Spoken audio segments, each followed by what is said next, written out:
केली आहे. आदिवासी महिला लाभार्थ्यांच्या बचत गटाला मोठा व्यवसाय करण्यासाठी 85% अनुदान अर्थसहाय्य करणे हा महिला बचत गटाला दिलेला लाभ आहे.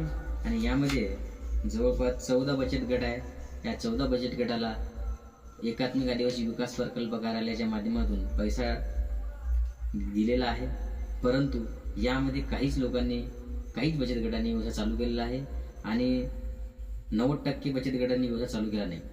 तर आमचं असंच मत आहे की जे काही तुम्हाला प्रकल्प कार्यालय पैसे देते त्या पैशाच्या माध्यमातून तुम्ही व्यवसाय करा.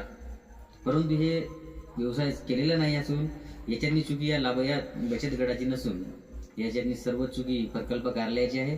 कुठल्याही प्रकारच्या चौकशी न करता, कुठल्याही प्रकारचे काहीही न करता यांची निवड झालेली आहे.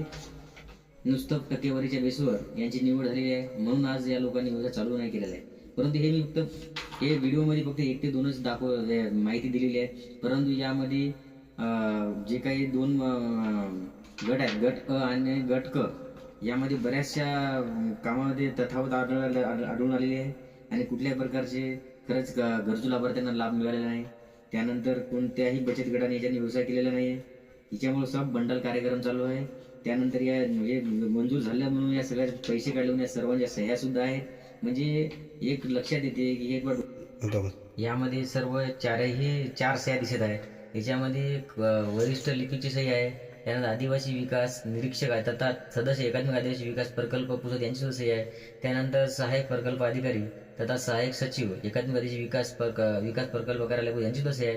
त्यानंतर प्रकल्प अधिकारी तथा अध्यक्ष एकात्मिक आदिवासी विकास प्रकल्प पुसद यांची सुद्धा सही आहे.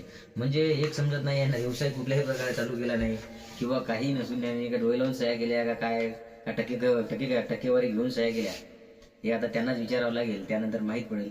म्हणून हे आदिवासी लोकांनी खरंच नाही का हे डोळे झाकपणा करू नये आणि त्याकडे लक्ष द्यायला पाहिजेत कार्यकर्ते, लोकप्रतिनिधी. आणि खरंच पुसदा भ्रष्टाचाराचा अड्डा झालेला आहे आणि दिसूनच येत आहे.